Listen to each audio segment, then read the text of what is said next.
बिस्मिल्लाहिर्रहमानिर्रहीम अल्हम्दुलिल्लाहि रब्बिल आलमीन वस्सलातु वस्सलामु अला रसूलिहिल करीम मुहम्मदिन व अला आलिहि व अस्हाबिहि अजमईन अम्मा बाद।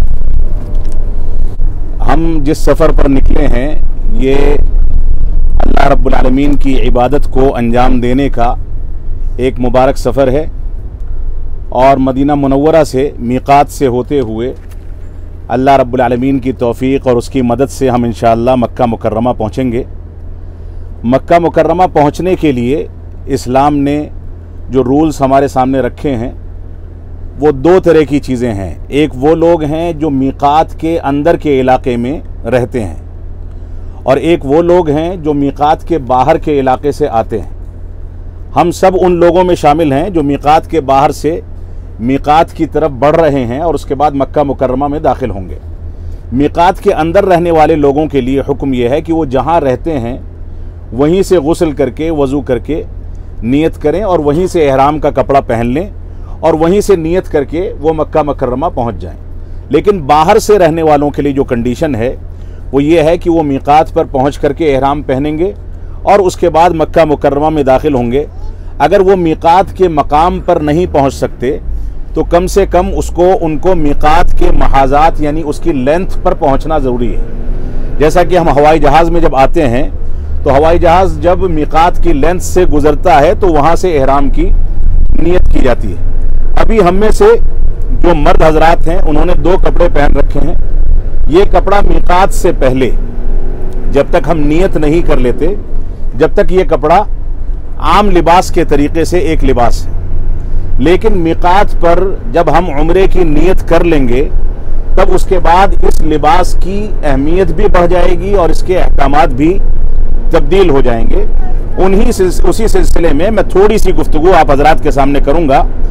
तो पहली बात यह है कि मीक़ात पर एहराम बांधने से पहले चाहे मीक़ात पर या जहां से आदमी निकला है उम्रे की नियत से वहां निकलने से पहले उसको गुस्ल करना चाहिए, खुशबू लगानी चाहिए और एहराम के लिबास को ज़ेब तन करना चाहिए। एहराम का लिबास जो है वो मर्दों के लिए मुख्तलिफ है और ख़वातीन के लिए मुख्तलिफ है।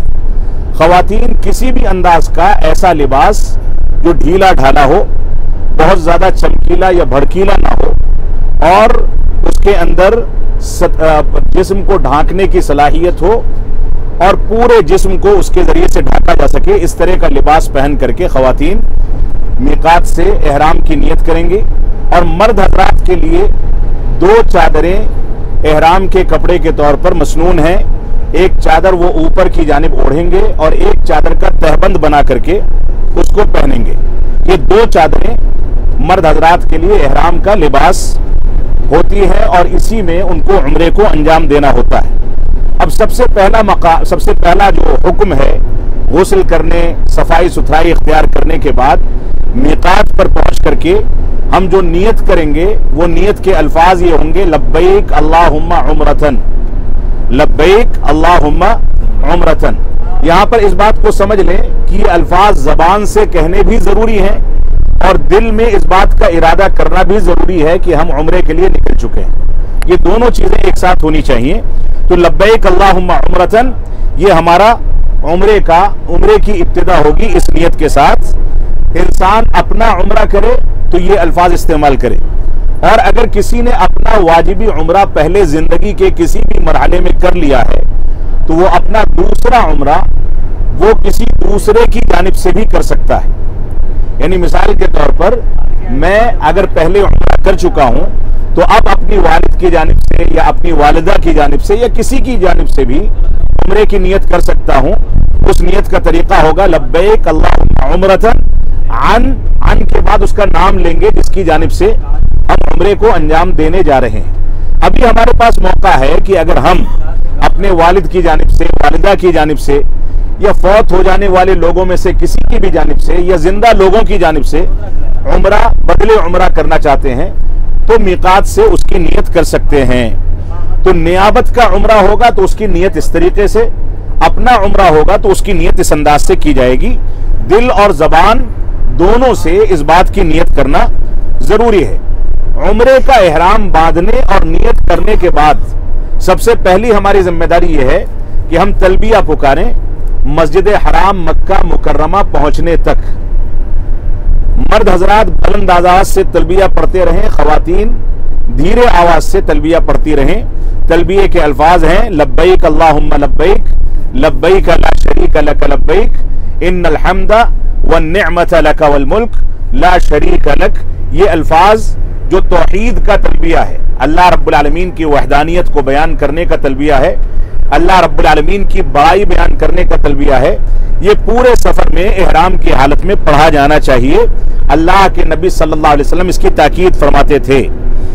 इससे अगला मसला यह है कि मस्जिद हराम में यानी मक्का मुकर्रमा में जब हरम मक्की में हम दाखिल होंगे तो वहां दाखिल होते वक्त सबसे पहले दाहिना पैर मस्जिद के अंदर दाखिल किया जाएगा और मस्जिद में दाखिल होने की जो दुआ हर मस्जिद में पढ़ी जाती है वही दुआ वहां पर पढ़ी जाएगी, जो दुआ है बिस्मिल्लाह वस्सलातु वस्सलामु अला रसूलिल्लाह, अल्लाहुम्मा इफ्तह ली अबवाब रहमतिक, अऊज़ु बिल्लाहिल अज़ीम बिवजहिहिल करीम व सुल्तानिहिल क़दीम मिनश शैतानिर रजीम।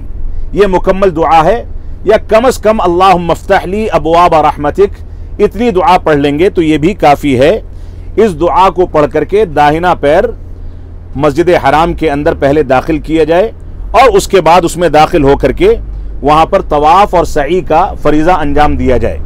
अब हम जब मस्जिद हराम में दाखिल हो गए तो दूसरी मस्जिदों में दाखिल होने के बाद सबसे पहला काम तहियतुल मस्जिद पढ़ने का होता है। 2 रकात मस्जिद का नजराना पढ़ा जाता है, लेकिन मस्जिद हराम मक्का मुकर्रमा में दाखिल होने के बाद सबसे पहला काम तवाफ करने का है। अगर इंसान उम्रे की नियत से दाखिल होता है तो उम्रे का तवाफ, वरना नफली तवाफ करे, ये उसके लिए बेहतर है।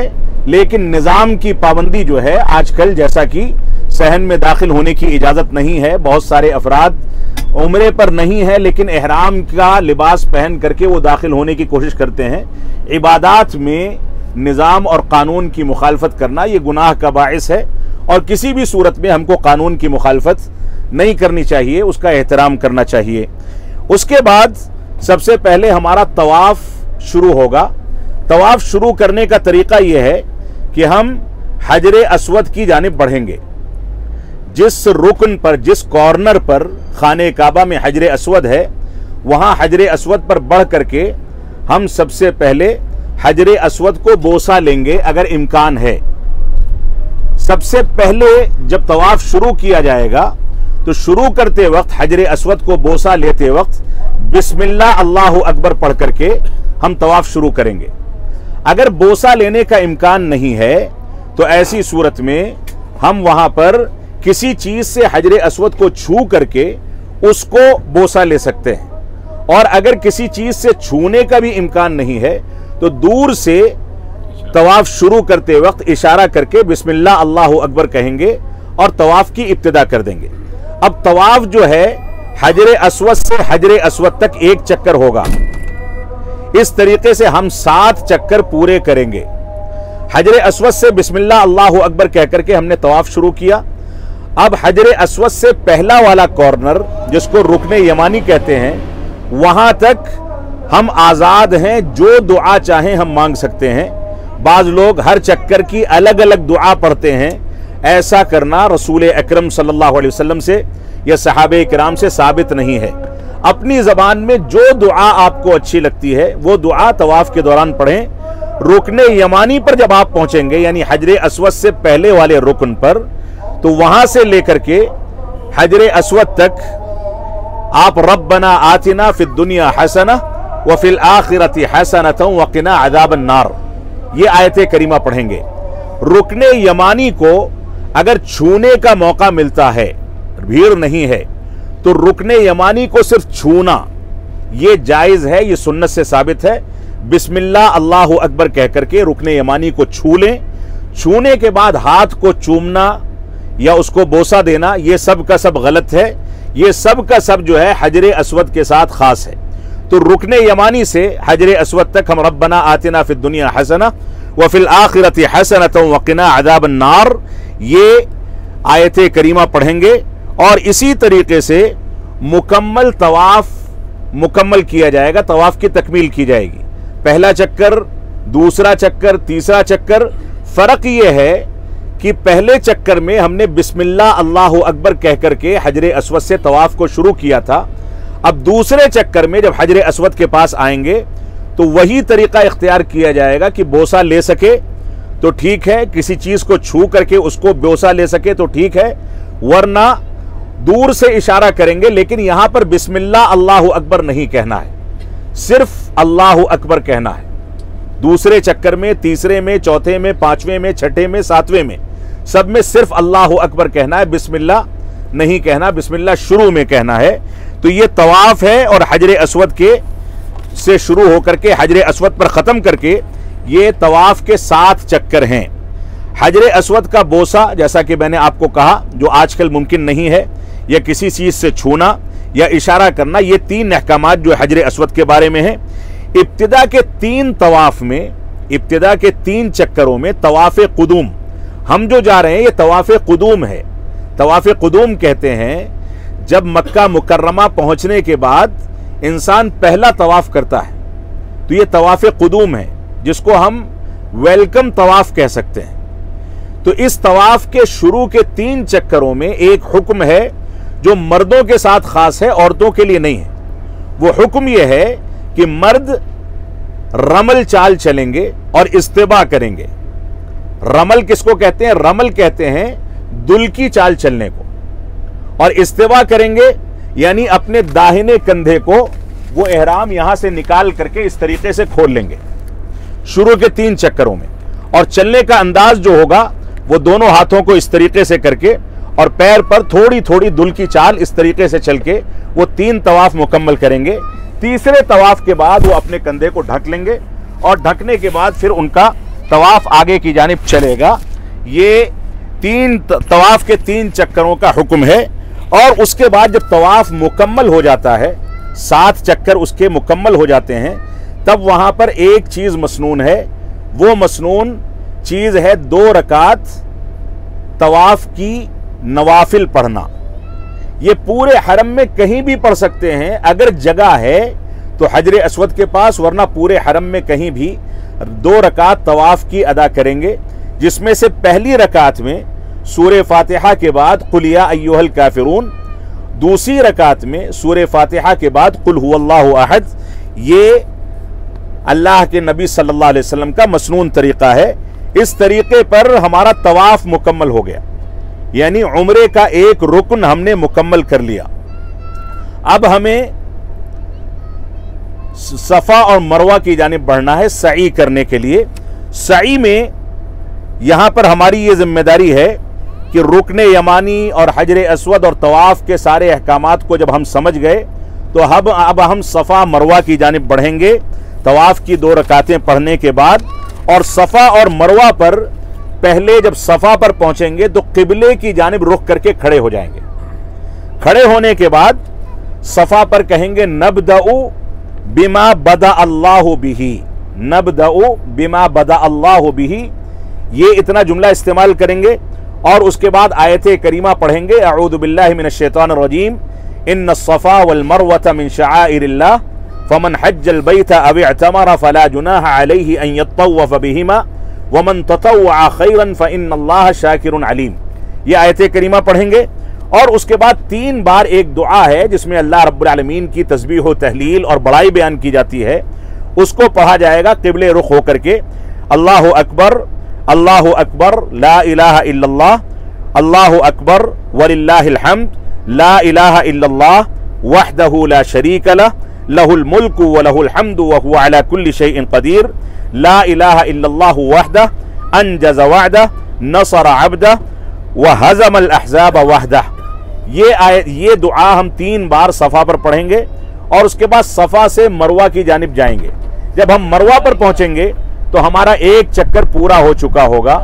फिर मरवा पर यही सूरत हाल इख्तियार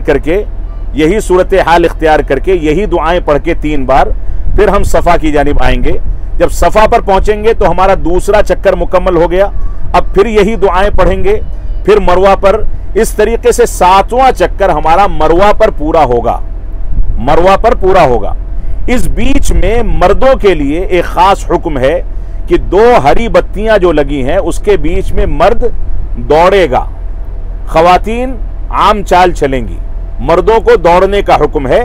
सफ़ा और मरवा पर जो दुआएं आपको बताई गई हैं, इन दुआओं को आप पढ़ेंगे, दरमियान में तिलावत करें, कोई भी दुआ करें, अपनी ज़बान में हो, अरबी ज़बान में हो, आप इसके लिए आज़ाद हैं। मन लगा करके अल्लाह रब्बुल आलमीन से मुकम्मल उम्मीद रख के और उसके खौफ को सामने रखते हुए दुआएं की जाएं। 3 बार हाथ उठा करके ये दुआएं पढ़ी जाएंगी, जो दुआएं मैंने आपके सामने बयान की हैं सफ़ा पर और मरवा पर। इसी तरीके से यहाँ पर जब हम मरवा पर आखिरी चक्कर मुकम्मल करेंगे, उसके बाद यहाँ पर हलक या तकसीर का हुक्म है। मर्द हजरात के लिए अफजल है, बेहतर है कि अपने बालों को छिलवा दें या कम से कम कटवा दें। ख़वातीन के लिए सुन्नत यह है कि वो अपनी चोटी के नीचे के हिस्से से 2 उंगलियों के बकदर बाल को काट दें। जब बाल काट दिया गया या मर्दों ने बाल छिलवा लिया या कटवा लिया, तो ऐसी सूरत में अब उनका उम्रा मुकम्मल हो गया। अब वो पाक हैं, अब उनको जा करके लिबास तब्दील करने का या दूसरे काम जो एहराम की हालत में मना थे उनको अंजाम देने का पूरा इख्तियार हासिल हो गया। यहाँ पर एहराम की कुछ ममनुआ चीज़ें हैं, कुछ महजूरात हैं जिन चीज़ों से एहराम की हालत में रोका गया है। पहली चीज़ बाल कटवाना या नाखून तराशना या कटवाना, खुशबू लगाना, नियत करने के बाद से एहराम खोलने तक खुशबू लगाने की इजाज़त न मर्दों को है न औरतों को है। निकाह करना या किसी का निकाह करवाना, ये भी एहराम की हालत में जायज़ नहीं है। और उसके बाद खुश्की के जानवरों का शिकार करना, ये भी जायज़ नहीं है एहराम की हालत में। अलबत्ता समंदरी जानवर का शिकार करना जायज़ है। इसी तरीके से बीवी के साथ मुबाशरत या शहवत की हद तक उससे मिलना जुलना या हंसी मजाक करना, इस हद तक की शहवत जाहिर हो जाए, ये भी एहराम की हालत में मना है। मर्दों के लिए जो हुक्म एक ख़ास है एहराम की हालत में कि वो सर नहीं ढांक सकते।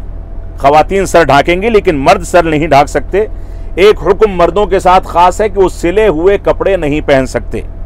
इसी तरीके से ख़वातीन के लिए दस्ताने पहनने की इजाज़त नहीं है। वो आम तरीके से एहराम में चेहरा खोल सकती हैं, लेकिन अगर बेपर्दगी का इम्कान है कि अजनबी सामने आता है तो एहराम की हालत में भी वो चेहरा ढांक करके रखेंगी, इसमें कोई मुज़ाक़े की बात नहीं है।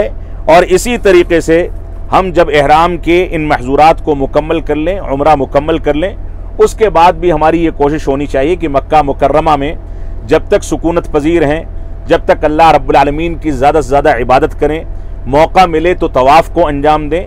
और उसके बाद जब हम मक्का को छोड़ने लगें और इम्कान मौजूद है, तो हज में तो ये वाजिब है कि हम तवाफ़ वदा करें, लेकिन उम्रे में अगर इम्कान है तो तवाफ़ वदा करना मसनून है।